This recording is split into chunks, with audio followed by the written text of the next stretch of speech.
Hello दोस्तों, कैसे हैं आप सब। उम्मीद है आप सब जहां भी होंगे ठीक होंगे। अगर आप ये स्टोरी पहली बार सुन रहे हैं तो इसे पूरा समझने के लिए आपको इसका पिछला पार्ट ज़रूर देखना चाहिए। अधीर को बिल्कुल पसंद नहीं था कि कोई उसके बनाए रूल्स तोड़े, जो आज अधीरा ने तोड़ ही दिया था।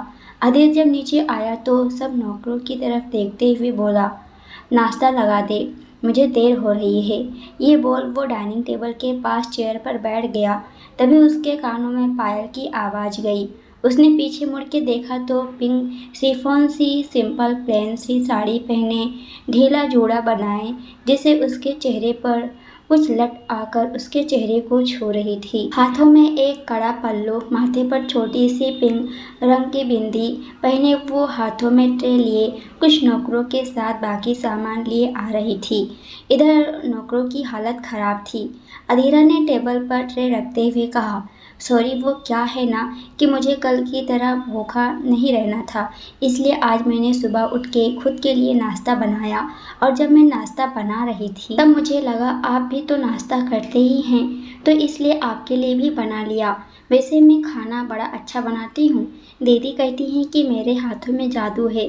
कभी खुद की तारीफ नहीं की, आप खाएं। अधीर ने उसकी बात खत्म होने के बाद कहा, ओह, तो आप शांत भी होती हैं। हमें लगा आज तो आप चुप होने से रही। और वैसे मैं आपको बता दूं कि अभी आप खुद अपने मुंह से खुद की बड़ाई कर रही थी। ये बोलते हुए उसने प्लेट सीधी की तो नौकरों ने नाश्ता सर्व किया। खाना देखकर अधीर ने कहा, मिस अधीरा, आपने ये क्या बनाया है। इतना अनहेल्दी खाना, आलू के पराठे, वो भी पूरे देसी घी में डूबे हुए, और ये खीर, ओ गॉड, और तो और ये आलू की सब्जी। आप क्या चाहती हैं कि मैं ये सब खाकर बीमार हो जाऊं। अधीरा ने अपने चेहरे पर हाथ रख खुद से कहा, चाहती तो मैं ये हूँ कि मैं आपको गांव की कुएं में धक्का मार दूं और आप उसमें गिर जाएं। वो ये बोल ही रही थी कि तभी अधीर ने टेबल पर हल्के से मारते हुए कहा, अधीरा, मैं कुछ पूछ रहा हूँ, क्या है ये। उसके ऐसा पूछने पर अधीरा ने कहा, अरे ठाकुर साहब, खाकर तो देखिए। क्या हर बात पर बच्चों की तरह कहते हैं ये नहीं खाना, वो नहीं खाना, और इससे आपकी कोई हेल्थ खराब नहीं होगी, समझे आप। ये बोलते हुए उसने एक प्लेट में खाना निकाल लिया था। देखो अधीरा। अधीर ने जैसे ये कहा वैसे ही अधीरा ने पराठा का एक टुकड़ा उसके मुंह में डाल दिया। अधीर खामोश हो गया। खा के बताओ कैसा है।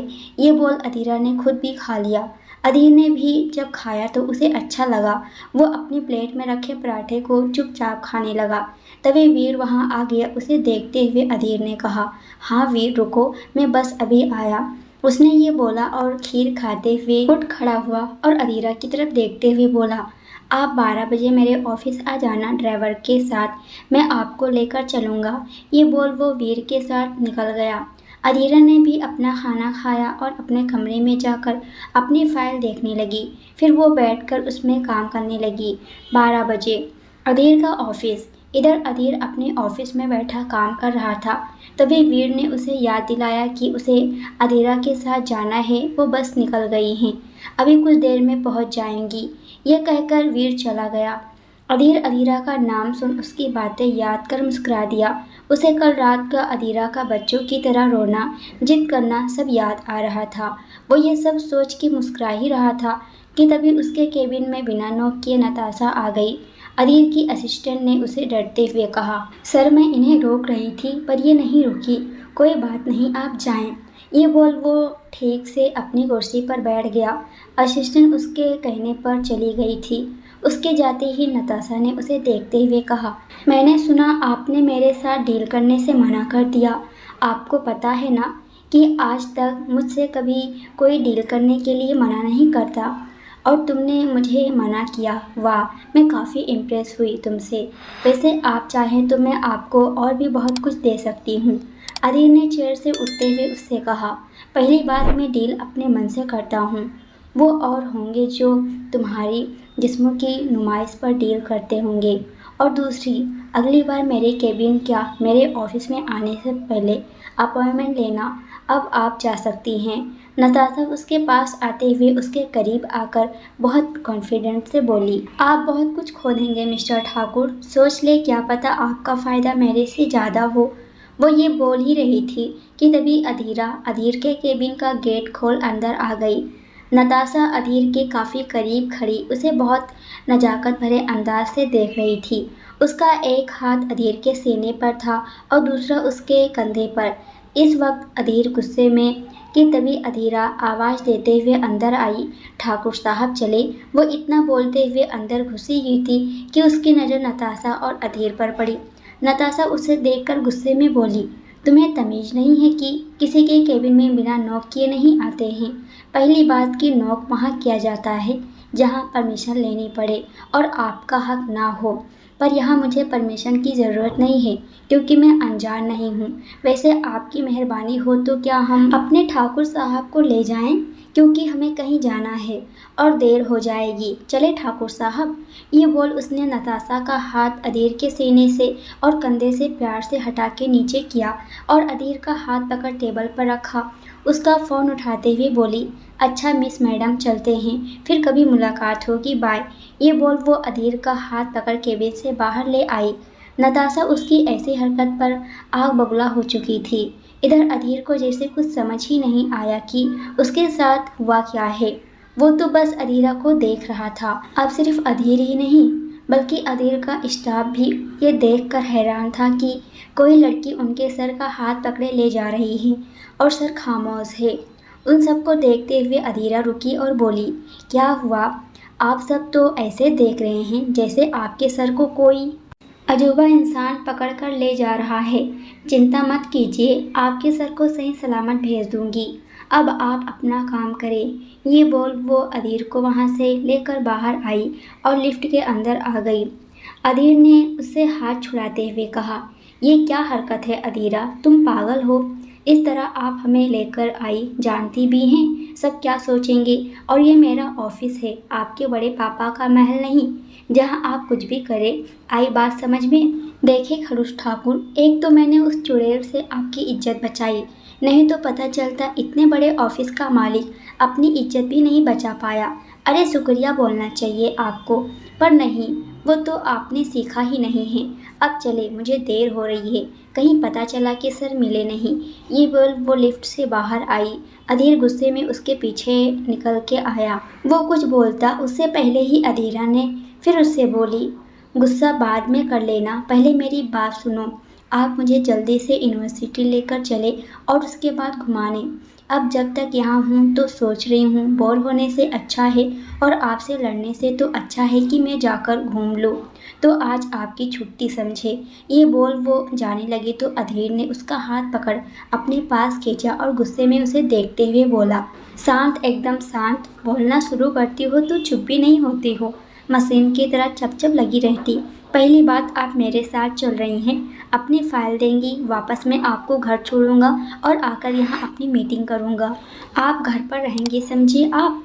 ये बोल उसने उसका हाथ पकड़ गाड़ी में बैठाया और खुद आकर ड्राइविंग सीट पर बैठ गया।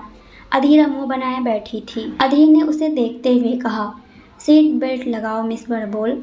उसके कहने पर अधीरा चुपचाप सीट बेल्ट लगाने लगी, पर उसे लग ही नहीं रहा था। ये देखकर अधीर उसकी तरफ बढ़ा और सीट बेल्ट लगाने लगा। इस वक्त वो अधीरा के बहुत पास था, जिससे अधीरा को एक अलग एहसास हो रहा था। अधीर ने जब देखा कि वो अधीरा के बहुत पास है तो एक वक्त के लिए उसकी नज़र अधीरा के चेहरे पर रुक गई। उसने सीट बेल्ट लगाई और उसकी साड़ी का पल्लू, जो इस वक्त पेट से हटके सीट बेल्ट से उड़ गई थी, उसे ठीक कर वापस से अपनी जगह पर आकर बैठ गया। उसने गाड़ी स्टार्ट की और चला गया, पर कोई था जो इन दोनों की नज़दीकियाँ देखकर जल रहा था, और वो थी नताशा। नताशा ने अधीर को जब अधीरा के इतने करीब देखी तो उसे बहुत गुस्सा आई। उसने अपने हाथ में लिए फ़ोन को अपने ही हाथों में भींच लिया और खुद से बोली, लगता है तुम्हारे दिन पूरे हो गए हैं लड़की, जो तू इस तरह बीच में आई है। और नताशा के हाथों से उसे ले गई। अब तू देख क्या होता है तेरे साथ। ये बोल नताशा अपने आदमियों के साथ वहाँ से चली गई। इधर महल में पूजा की तैयारी हो रही थी। सुरभि जी बैठी अवनी को सारी चीज़ें लिखवा रही थी। तभी श्वेता सालों के साथ उनके पास आई। उसे देखते हुए सुरभि जी ने कहा, श्वेता आओ बैठो। सालू ने श्वेता को इस पर उन्होंने उसे सहारा देकर आराम से सोफे पर बैठा दिया और उसके कमर के पास कुछ छोटे तकिए रख दिए।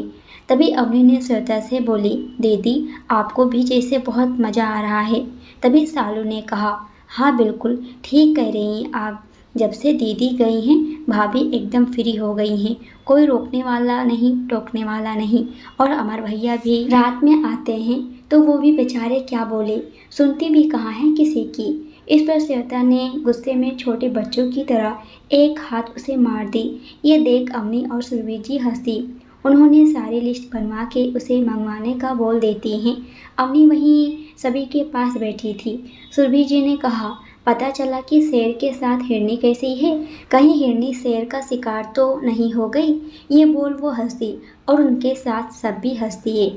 इस पर अवनी ने भी बोली, हाँ जानना तो हमें भी है कि क्या हो रहा है आखिर मुंबई में। कहीं वहाँ का मौसम देवर जी और अधीरा के जाने से बदल तो नहीं गया, कहीं ठंड की जगह मौसम में गर्मी तो नहीं आ गई। उसकी बात पर सब हंस दिए। श्वेता ने सबकी बात सुनकर बोली, नहीं दीदी अभी तो वहाँ का माहौल सही है। कल बात हुई थी तब तो ऐसा नहीं लगा कि कुछ हुआ है, वहाँ ऐसा कुछ लगता है। अभी तक देवर जी शांत है और अधीरा ने कोई गलती नहीं की है। मैं तो देवी माँ से मना रही हूँ कि आगे भी ऐसे ही हो और वो दोनों बिना लड़े वापस आ जाए। हमारे मनाने से क्या होगा बहू, वो तो लड़ने ही वाले हैं, क्योंकि मुझे वो दोनों लगता है दोनों की कुंडली में लिखा है लड़ाई करना, एक दूसरे से देखते नहीं। अधीरा जब भी अधीर के बारे में बोलती है तब अधीर न जाने कहाँ से उसके पीछे आकर खड़ा हो जाता है और सारी बातें सुन लेता है। कभी कभी अधीरा की बातें हमें सच लगती है। भूत ही है ये बेचारी अधीरा, क्या हो रहा होगा उसके साथ। पर हमें तो तब मज़ा आता जब हम वहाँ सामने होते और उन दोनों को लड़ता हुआ देखते। ये बोल सुरभि जी भी हंस दी, उनके साथ बाकी सब भी। पर कोई था जो ये बातें सुन रहा था और वो भी छुप के, और वो कोई और नहीं भवानी थी। उनकी सारी बातों को सुन के भवानी को पता चल गया था कि अधीरा अधीर के साथ गई है, वो दोनों एक साथ हैं। उसके दिमाग ने फिर से काम करना शुरू कर दिया था। और इधर मुंबई में अधीरा ने अपनी फाइल अपने प्रोफेसर को दे दी थी और गुस्से में कार में बैठी थी। अधीर उसका फूला हुआ मुंह देख मुस्कुरा रहा था। तभी अधीरा ने गुस्से में कहा, मुझे भूख लगी है, आपकी आज्ञा हो तो खा ले चल के कुछ, या भूखे मारने का सोच रहे हैं। ये सुन अधीर ने गाड़ी एक रेस्टोरेंट की तरफ मोड़ दिया। कुछ देर में वो एक 5 स्टार होटल के सामने गाड़ी खड़ी की और अधीरा की तरफ का दरवाज़ा खोल उसे उतरने को कहा। अधीरा उतर के नीचे आई। अधीर ने चाबी वहाँ खड़े गार्ड को दिया, वो लेकर गया, गाड़ी पार्किंग में लगा दिया। अधीर अधीरा के साथ अंदर गया तो वहाँ का मैनेजर उसे देख खुद उसके पास आ गया। उसके सामने खड़ा हो उसे बहुत रिस्पेक्ट के साथ बोला, सर गुड आफ्टरनून, इन्हें लंच कराएं, हम अभी एक मीटिंग से आते हैं। और देखें इन्हें तीखा कम देना क्योंकि ये खुद बहुत तीखी हैं। ये बोल वो मुस्कुरा दिया तो वहाँ के मैनेजर को ये देखकर हैरानी हुई कि अधीर सिंह ठाकुर मजाक कर रहा था, क्योंकि अधीर कभी किसी से मजाक छोड़ो किसी के साथ हंसता भी नहीं था। और ये पहली बार था जब वो इस तरह से हंस के मजाक कर रहा था। अधीर जब जाने लगा तो अधीरा ने उससे कहा, मैं अकेले नहीं खाती, मेरी आदत नहीं है, बैठे मैं बस 15 मिनट में आ जाऊँगा। ये बोल वो चला गया। मैनेजर अधीरा को लेकर टेबल पर आ गया। उसने कुर्सी खींची तो अधीरा बैठ गई। मैम आप ऑर्डर दे दें, जब तक सर आ जाएंगे आपका खाना भी आ जाएगा। उसकी बात सुन अधीरा ने ऑर्डर कर दिया। मैनेजर चला गया। अधीरा बैठी फ़ोन को देखने लगी। अधीरा ने अपने सारे बालों को एक तरफ कर लिया। पीछे बैठे सारे लड़कों की नज़र अब अधीरा पर थी। वो बेटी इस बात से बेखबर की सब उसे घूर के देख रहे थे। कुछ देर में अधीर जब उसके पास आया तब उसने देखा अधीरा को उसके पीछे बैठे लड़के घूर के देख रहे थे। वो गया और एक कुर्सी लेकर उन लड़कों के पास बैठ गया जिससे वो अधीरा को देख नहीं पा रहे थे। उसमें से एक लड़के ने कहा, ओ हट, दिख नहीं रहा हम बैठे हैं, चल निकल यहाँ से। बैठो, मुझे क्या है, पर जिसे आप देख रहे थे उसे देखना बंद करो, टेबल पर ध्यान रखो, नहीं तो दोबारा और आपको यहाँ आने के लायक नहीं छोड़ूंगा। ये बोल वो जाने लगा तो उसमें से एक बोला, क्यों तेरी है क्या? अधीर रुक के उसके पास गया और गुस्से में उसकी आंखों में देखते हुए बोला, मेरी नहीं है तो किसी की नहीं है, समझा? चल बैठ और अपना खाना एंजॉय कर, मुझे दोबारा ना आना पड़े। उसके ऐसा कहने पर वो लड़का डर गया था। अधीर वापस अधीरा के पास आया और उसकी शॉल ठीक करते हुए बोला, ऑर्डर किया आपने? ये बोल वो उसके सामने की चेयर पर बैठ गया। मैनेजर वेटर के साथ आया और टेबल पर खाने की प्लेट रखते हुए बोला, सर आज आप पहली बार अपनी गर्लफ्रेंड के साथ यहाँ आए, तो हमारी तरफ से आप दोनों के लिए ये स्पेशल डेजर्ट। ये सुनते ही अधीर और अधीरा एक दूसरे को देखने लगे। अधीरा ने कहा, ओ मिस्टर, मैं इनकी गर्लफ्रेंड नहीं हूँ, वो तो आप इनके मंगेतर हैं। अरे क्या बात कर रहे हैं आप, मैं इनकी मंगेतर भी नहीं हूँ, मतलब आप इनकी वाइफ हैं। सॉरी मैम, आपसे पहली बार मिले हैं, इससे पहले आप कभी सर के साथ आई नहीं थी तो हमें पता नहीं। It's my mistake. देखिए, ना मैं इनकी मंगेतर हूँ, ना मैं इनकी वाइफ हूँ और ना ही गर्लफ्रेंड हूँ। अधीरा को ऐसे गुस्से में देखकर अधीर को हंसी आ रही थी, पर वो अपनी हंसी रोक कर मुस्कुरा रहा था इधर उधर देखकर। उसने अधीरा को परेशान करने के लिए कहा, अरे मैनेजर साहब, अभी हमारी श्रीमती जी थोड़ा गुस्सा हैं। ये अक्सर ऐसे गुस्सा हो जाते हैं जब इन्हें भूख लगती है। आप जाएं और थैंक्स फॉर दिस। उसके बोलने पर मैनेजर चला गया और अधीरा हैरान होकर कमर पर हाथ रखकर उसे देखते हुए बोली, पागल हैं आप? क्या उल्टा सीधा आप बोले जा रहे थे? बहुत गंदे हैं आप। क्या सोच रहा होगा वो हमारे बारे में? देखिए ठाकुर साहब, ये गलत बात है।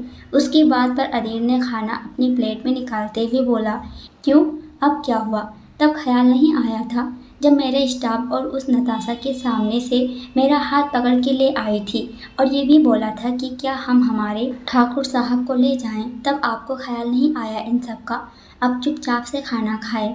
ये बोल वो खाने लगा। अधीरा भी मुंह बना के खा रही थी। वो दोनों खाना खा ही रहे थे कि तभी वहाँ अधीर के एक जानने वाले आ गए। वो थोड़ा बुजुर्ग थे। उन्होंने उसे देखते हुए उन्होंने कहा, और अधीर ठाकुर, कैसे हैं आप? उन्हें देखते हुए अधीर ने हैरान होकर कहा, अरे सिंघानिया साहब, आप यहाँ? अधीरा, ये सिंघानिया सर हैं। उसके कहने पर अधीरा ने उठ के उन्हें नमस्ते किया। सिंघानिया जी ने उसके सर पर हाथ रखते हुए कहा, जीती रहो, बस 2 दिन हुए ही यहाँ आए, पर हमें आपसे ये बिल्कुल उम्मीद नहीं थी कि आप हमसे इतनी बड़ी बात छुपाएंगे। उनके ऐसा कहने पर अधीर ने उनकी तरफ देखकर कहा, कैसी बात और क्या छुपाया मैंने आपसे? यही कि आपने इतनी प्यारी बिटिया से शादी कर ली और हमें बताया भी नहीं। ये तो गलत बात है। उनके ये कहते ही अधीर और अधीरा एक दूसरे को हैरानी से देखने लगे। अधीर ने जब सिंघानिया साहब से ये कहा कि उन्हें बहुत बुरा लगा ये अधीर ने शादी कर ली और उन्हें बताया भी नहीं। अधीर और अधीरा तो ये बात सुन बहुत हैरान परेशान हो गए। अधीर ने उनसे कहा, सर ऐसी बात नहीं है, ये तो बस मेरी। वो इतना ही बोल पाया था कि तभी सिंघानिया साहब ने उसकी बात काट दी। अरे बरखुरदार, आप चुप करें। अरे इतनी भी क्या कंजूसी की शादी ही छुपा ली आपने? हम काम के सिलसिले में बाहर क्या गए, आपने तो शादी कर ली और शादी करने के बाद मिले भी तो उसे छुपा रहे हो। हम जानते हैं तुम पार्टी नहीं देना चाहते, पर हम तो पार्टी लेकर रहेंगे। हाँ, मेरा बेटा बता रहा था कि किसी प्रोजेक्ट के सिलसिले में आपको हमसे बात करनी है। चलो फिर तय रहा, हम कल शाम खाने पर मिलते हैं सबके साथ और आपकी पत्नी के हाथ का खाना खा के प्रोजेक्ट आपको देते हैं। चलो बाय। ये बोल सिंघानिया जी बिना अधीर और अधीरा की बात सुने चले गए। वो दोनों जाते हुए उन्हें देख रहे थे। उनके जाते ही अधीरा को बहुत गुस्सा आया। वो अधीर की तरफ गुस्से भरी नजरों से देखकर बोली, आप खामोश क्यों थे? बताया क्यों नहीं आपने कि हमारे बीच ऐसा कुछ नहीं है? अरे बताने का कहाँ मौका दिया उन्होंने? किसी की सुनी, बस खुद का सुना के चले गए।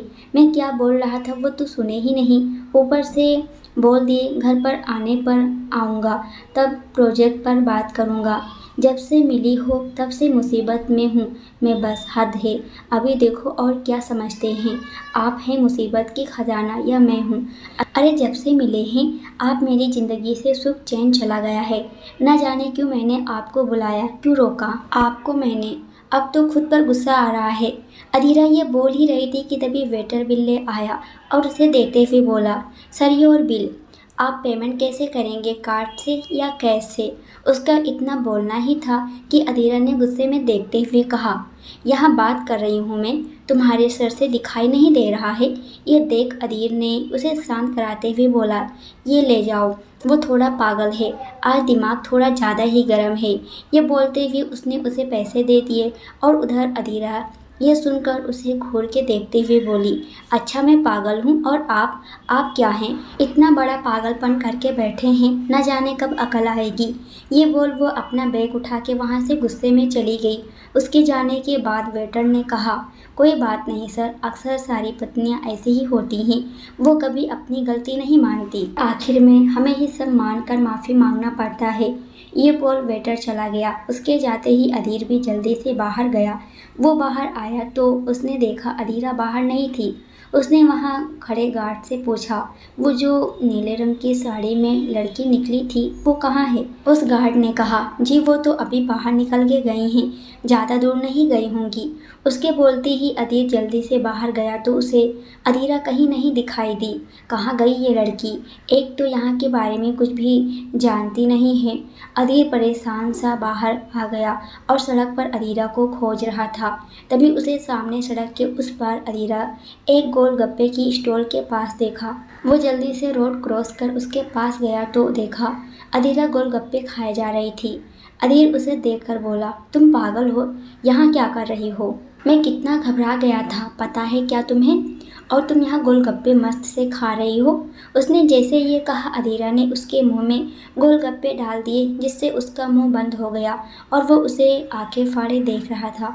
अधीरा ने खाते हुए कहा, कभी शांत भी रहा करे आप ठाकुर साहब। अधीर ने गोलगप्पे खा के जैसे दोबारा मुंह खोला, वैसे ही अधीरा ने उसके मुंह में दोबारा एक और गोलगप्पे डाल दिया और उसे बोली, अब जो हो गया सो हो गया।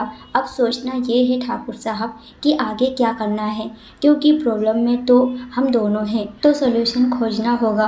अब बताओ क्या करना है? वैसे बिना खाए मेरा दिमाग नहीं चलता और मुझे गुस्सा आने लगता है, तब मुझे कुछ खाने को चाहिए होता है। आप बताओ क्या करना है अब?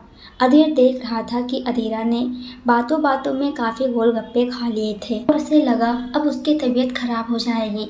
तो उसने उसके हाथ से प्लेट लेकर सामने ठेले वाले को दिया और पैसे दे उसे अधीरा का हाथ पकड़ वापस लेकर कार के पास आया। उसे गाड़ी में बैठाया और खुद ड्राइविंग सीट पर आकर बैठ गया। अधीरा ने उसे मुंह बना के देख रही थी। उसने खुद से कहा, खुद खाते नहीं, मुझे खाने नहीं देते, ऐसे तो इंसान बिना खाए ही मर जाएगा, खरुश ठाकुर कहीं का। अधीर अधीरा को लेकर घर आया।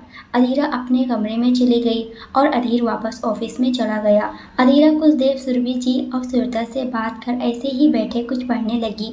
रात का वक्त, अधीर का घर। अधीर जब रात में घर आया तो देखा घर में शांति थी, जो अधीरा के होने पर इम्पॉसिबल थी, और वो बिना कुछ पूछे किसी से अपने कमरे में चला गया।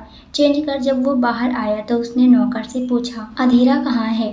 नौकर ने उसे देखते हुए कहा, सर वो अपने कमरे में जब से आई हैं, बाहर नहीं आई हैं कमरे से, और ना ही अभी तक नीचे आई हैं। ये सुन अधीर अधीरा के कमरे की तरफ चल दिया। उसने कमरे के पास आकर गेट पर नॉक किया पर किसी ने दरवाज़ा नहीं खोला। उसने 2-3 बार खटखटाया पर फिर भी कोई आवाज़ नहीं आई। अधीर दरवाज़ा खोल के देखा तो अधीरा सो रही थी, खुद को शॉल में लपेटे। बाहर बालकनी का दरवाज़ा खुला हुआ था, खिड़की भी खुली थी सारी, जिससे कमरा काफ़ी ठंड हो गया था। अधीर ने जाकर दरवाज़ा बंद किया और बालकनी का खिड़की बंद की और आकर अधीरा से बोला, अधीरा उठो, खाना खा लो।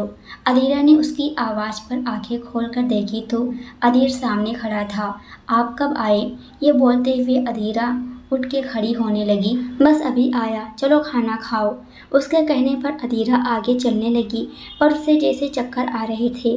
वो गिरने को हुई तो अधीर ने उसे पकड़ते हुए कहा, संभाल के अधीरा। और ये कहते हुए उसने उसके माथे पर हाथ रख देखा तो उसे बुखार था। उसने उसे देखते हुए कहा, अधीरा तुम्हें बुखार है, बताया क्यों नहीं किसी को? मुझे नहीं पता, मुझे तो बस सोना अच्छा लग रहा था और पता नहीं कब मेरी आँख लग गई, मुझे अभी भी नींद आ रही है। ये कहते हुए वो अधीर के सीने में अपना मुंह छुपाने लगी। अधीर ने उसे बाहों में उठाया और वापस से बिस्तर पर सुला दिया। उसने बगल में रखा फ़ोन उठाया और नौकरों से बोलकर दवा का बॉक्स और खाना ऊपर मंगवा लिया। अधीरा आँख बंद किए लेटी हुई थी। अधीर ने उसे ठीक से कंबल उठाया और एक और कंबल लाकर उसे उठा दिया। उसके सिरहाने पर तकिया लगाया। नौकर दवा का डब्बा और खाना रखकर चला गया। अधीर ने अधीरा को सहारा देकर सिरहाने से टेका के बैठा दिया। अधीरा बेमन से बैठी थी। अधीर ने जैसे उसे एक टुकड़ा खिलाया रोटी का, वैसे ही अधीरा का मन पूरी तरह खराब हो गया और वो जल्दी से वॉशरूम की तरफ भागी। ये देख अधीर ने उससे कहा, अधीरा क्या हुआ? पर अधीरा उसकी बात का जवाब न देते हुए अंदर गई और दरवाज़ा बंद कर उल्टी करने लगी। अधीरा जब बाहर आई तब अधीर ने उसका हाथ पकड़ बहुत केयरफुली उसे बिस्तर पर लाकर बैठाया और लेटा दिया। उसने पहले वीर को कॉल किया और डॉक्टर के साथ घर पर आने को कहा। फ़ोन रख वो अधीरा की तरफ देखकर बोला, हो गया ना फूड पॉइजन? और खाओ गोलगप्पे, वो तुम्हें वहाँ से पकड़ के ले आया, नहीं तो पूरा स्टॉल खाली करने की फिराक में थी। सोचना नहीं है इन्हें, अब तो खुश होंगी ना आप? ये बोलते हुए उसने नौकर से नमक चीनी नींबू का घोल मंगवाया और खुद उसके पास बैठ गया। कुछ देर में डॉक्टर आए और उसके चेक करके बोले, इन्हें फूड पॉइजनिंग हो गई है, इन्हें हल्का खाना ही देना, अभी ज़्यादा प्रॉब्लम की बात नहीं है। आप इन्हें ज़्यादातर पानी देना और सादा पानी मत देना इन्हें, और शरीर कमज़ोर होने की वजह से शायद बुखार हो गया। बुखार की दवा ना दें आप इन्हें, नहीं तो बहुत प्रॉब्लम होगी। बाकी अगर ज़्यादा प्रॉब्लम हो तो मुझे बुला लेना आप। ये बोल डॉक्टर कुछ दवाई देकर चले गए। वीर भी उनके साथ चला गया। अधीर अधीरा के पास बैठ गया और नौकरों से कहकर एक बाउल में पानी और साफ कॉटन का कपड़ा मंगवाया। नौकर दोनों चीज़ देकर दरवाज़ा बंद करते हुए चला गया। अधीर बिस्तर पर बैठ अधीरा को कंबल ठीक से उड़ा के उसके सर पर पट्टियाँ करने लगा। कुछ वक्त बाद उसका बुखार उतर गया, उसे अच्छा फील हो रहा था। अधीर ने उसे बैठाया और कुछ हल्का खिला के दवा दी और उसे वापस लौटा दिया। अधीरा आंखें बंद किए लेटी थी। उसने हल्के से आंखों को खोल के देखा तो अधीर वहीं सोफे पर बैठा लैपटॉप पर काम कर रहा था। उसने उसे देखकर कहा, ठाकुर साहब खिड़की खोल दो ना, मुझे घुटन हो रही है। अधीर ने उसकी बात सुन खिड़की खोल दी और आकर वापस सोफे पर बैठ गया। उसने लेटी हुई अधीरा को देखते हुए बोला, एक बात पूछे आपसे? हाँ पूछे, अधीरा ने उसकी तरफ बिना देखे कहा। आज आपको गलत नहीं लगा कि नताशा मेरे नज़दीक खड़ी थी और वो भी इतने? आपने कुछ गलत नहीं सोचा क्यों? इस पर अधीरा ने उसे देखते हुए कहा, इधर आएँ आप। इधर आके बैठे। उसके कहने पर अधीर उसके बगल की खाली जगह पर आकर बैठ गया। अधीरा ने फिर से आंखें बंद किए कहा, आप यहाँ आकर बैठे, आपको कुछ अजीब लगा या गुस्सा आया या आपको चिढ़ हुई? उसकी बात पर अधीर ने उसे कहा, नहीं क्यों? पर वो इसलिए ठाकुर साहब क्योंकि जिस वक्त हम आपके केबिन में आए थे उस वक्त आपके हाथों ने नताशा जी को छुआ तक नहीं था और आप खुद को पीछे खींच रहे थे, पर नताशा जी पूरे कॉन्फिडेंस के साथ आपसे चिपकी चली जा रही थी। आपको उनके पास जाने से अजीब सा लग रहा था, गुस्सा आ रही थी, चिढ़ हो रही थी, जो साफ तौर पर आपकी आंखों में हमने देखा था। और अभी आप हमारे कहने भर से यहाँ बैठ गए बिना किसी चिढ़ के, गुस्से से। और आखिरी बात, जो किसी लड़की के लिए अपने पिता भाई से लड़ जाता है, वो कैसे किसी लड़की के साथ कुछ ऐसा करेगा? मुझे आप पर बहुत भरोसा है ठाकुर साहब, तभी तो बिना किसी झिझक के आपके साथ यहाँ आ गई। ये बोल अधीरा ने उसे आंखें खोल के देखी। अधीर उसे बहुत शांत भाव से देख रहा था। अधीरा मुस्कुरा के उसे देखे जा रही थी। आप मेरे सर को सहला दोगे, मुझे नींद आ जाएगी। ये बोल अधीरा ने फिर से अपनी आंखें बंद कर ली और उसके कहने पर अधीर ने उसके सर को सहलाना शुरू कर दिया। कुछ वक्त बाद अधीरा सो गई। अधीर उठ के खिड़की पर आया। उसने देखा बादलों के पीछे कोहरे में छुपता हुआ पूरा चांद बहुत खूबसूरत लग रहा था। आज पहली बार था जब अधीर को चांद देखकर अच्छा लग रहा था। उसने पीछे मुड़ के अंदर सो रही शांति में अधीरा के चेहरे को देखा, जो इस वक्त बहुत सुकून से सोए जा रही थी। उसने देखते हुए खुद से अपने मन में कहा, अजीब लगा था मुझे जब मैं आपके पास आता हूँ, पर उस अजीब एहसास में बहुत फ़र्क है अधीरा।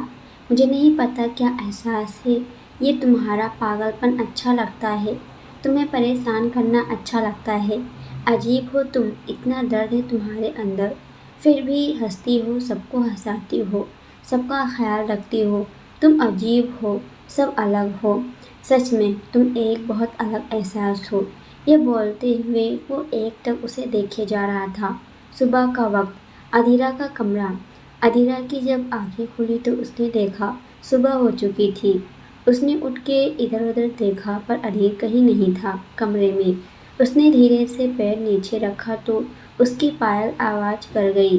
वो उठ के बाहर आई तो देखी अधीर हॉल में बैठा न्यूज़पेपर पढ़ रहा था। जब अधीरा नीचे आने लगी तो अधीर के कानों में उसके पायल की आवाज गई। जैसे उसके ओठों पर अपने आप एक मुस्कान आ गई, पर उसने उसे सिर्फ अपने तक रखा। अधीरा नीचे आई तो अधीर ने न्यूज़पेपर फोल्ड करके रखते हुए कहा, उड़ गई आप, कैसी हैं अब आपकी तबीयत? उसने ये बात बिना देखे उससे कहा था। अधीरा ने उसके पीछे खड़े हुए कहा, आपको कैसे पता ये हम हैं? अधीर उसके पास आते हुए बिना उसकी बात का जवाब देते हुए उससे बोला, देखें आपको बुखार तो नहीं है? जब ये कहते हुए वो उसके माथे को छूने लगा तो अधीरा पीछे हट गई, घबरा के थोड़ा। इस पर अधीर ने थोड़ा हैरानी से देखकर कहा, क्या हुआ? कुछ नहीं, ऐसे ही चेक कर ले। ये बोलते हुए उसने अपने कदम उसके पास बढ़ा दी। अधीर ने चेक करके देखा तो उसका बुखार एकदम ठीक था। तभी वीर ने आकर कहा, सर चले, लेट हो रहा है। उसके बोलने पर अधीर ने अधीरा की तरफ देखते हुए कहा, अधीरा आप कुछ हल्का खाना और हाँ प्लीज़ कहीं बाहर मत जाना। दवा लेकर आराम करना, मैं शाम तक आऊँगा। अगर कोई प्रॉब्लम हो तो मेरा नंबर आपके फ़ोन में है। मैंने भाभी से कुछ नहीं बताया तो आप भी मत बताना। ये बोल वो अपना कोट पहनते हुए चला गया। अधीरा उसे पीछे से मुंह बना के जाता हुआ देख रही थी। अधीरा अब घर में अकेली रह गई। वो पहले गई, नहा के रेडी हुई। जब नीचे आई तो एक सर्वेंट से पूछने लगी, ठाकुर साहब नाश्ता करके गए हैं क्या? सर्वेंट ने उसे देखते हुए कहा, नहीं मैम, वो खा के नहीं गए। हाँ अच्छा, ठाकुर साहब हमेशा यहीं रहते हैं? नहीं मैम, वो तो बनारस में इलाहाबाद में ज़्यादा रहते हैं। यहाँ बस तब आते हैं जब उनकी मीटिंग्स होती हैं, वरना वो वहीं रहते हैं, वहीं से अपने सारे काम करते हैं। वो सर्वेंट ये बोल चली गई। अधीरा पूरा घर देखने लगी। उसने एक रूम का दरवाज़ा खोला। दोस्तों आज के लिए इतना ही। इसके आगे क्या होगा ये हम देखेंगे अगले वीडियो में।